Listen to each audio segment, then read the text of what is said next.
Now let's switch gears. Okay. When did you kind of have the idea for Manhunter? What was the genesis of Well, it? actually, the story goes it was San Diego Con in 2003.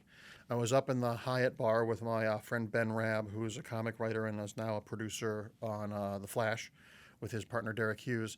And we were talking, and he was sitting there talking to this guy. And I just said, he said, come over. And we sat down and started talking and drinking. And this guy at the table was like, what do you think's wrong with comics? And I'm never short of opinions, as you know, if you follow me on Facebook or Twitter. So I started talking to him, and then he said, and I said, oh, I'm Mark, by the way. And I said, what's your name? He said, Dan DiDio. I'm like, oh, you're the guy that just took over DC. Great. I'm never going to. And we were talking about the Thunder Agents, an old Wally Wood comic book. Yeah. And they had gotten the rights, and he hired me to write it, and I wrote 4 or 5 issues, and then things happened with the copyright holder, who was the guy that controlled the rights, and it just sort of fell apart. And it was a bummer because I was really proud of the book. And then he called me and said, hey, we want to do Manhunter, but we want to do a female one. And I thought, Manhunter, DC has 9 of them. And they want to do a female one? I'm like, I don't think that's for me. Hung up the phone. And it was right around when Katharine Hepburn died. And I was like, oh, Katharine Hepburn, the women of the 40s were broads, but they weren't desexualized or defeminized, but they were tough. And it's why they were all the women box office stars in the 30s and 40s were the #1 box office draws. And I had just been obsessed with Prime Suspect, the Helen Mirren BBC miniseries where she plays this homicide detective who's basically as flawed as Wolverine. She smokes, she drinks, she can't have a relationship, she's unpleasant, she's unlikable. And I'm like, well, why can't we do a female version, a superhero version of that, where it's so I pitched the idea, and her name's Kate Spencer, named after Katharine Hepburn and Spencer Tracy, and she's a federal prosecutor who prosecutes supervillain crime in Los Angeles, which is the metaphor for the celebrity crime here.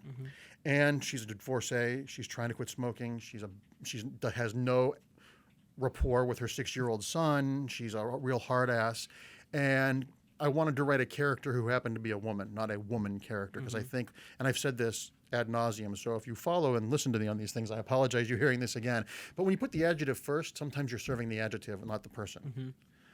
So and people really liked it, and I owe my career at DC Comics to Dan DiDio, because he's always been my biggest cheerleader and a great friend, and we butt heads occasionally, but that's what, that proves that you're friends. When you can say, I don't know, even when I don't agree with him or he doesn't agree with me, we respect each other. Yeah. And he's legitimately honestly a really great guy. He is so passionate about these characters and making them vibrant and making them relevant that even when you don't agree with him, you got to respect him for the commitment. It's not about a money grab. It's about making sure The characters that generations grow up loving these characters the way we have.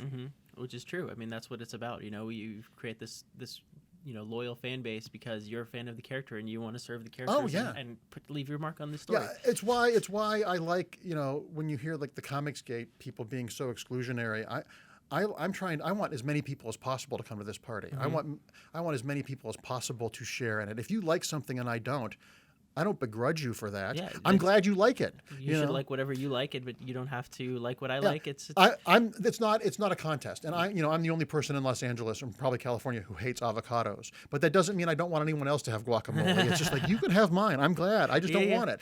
So this idea that if you don't like something that I like, that you're my enemy is just, I think, so silly. You see how divided the world is now. Of It's course. all about everybody takes everything personally. Yeah. I like nothing more than debating with someone who might like something that I don't to find out why. Yeah. Because that's interesting, because sometimes it changed my mind. And sometimes I get an insight into why you like something and why something resonates for someone else that doesn't for me.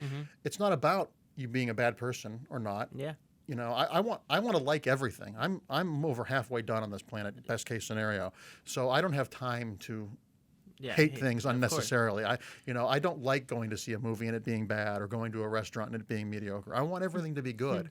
So I try and share the joy, and it's hard to get hyper mad about things when you're writing superheroes. Of course, you love your job. You're good. Try to contextualize things.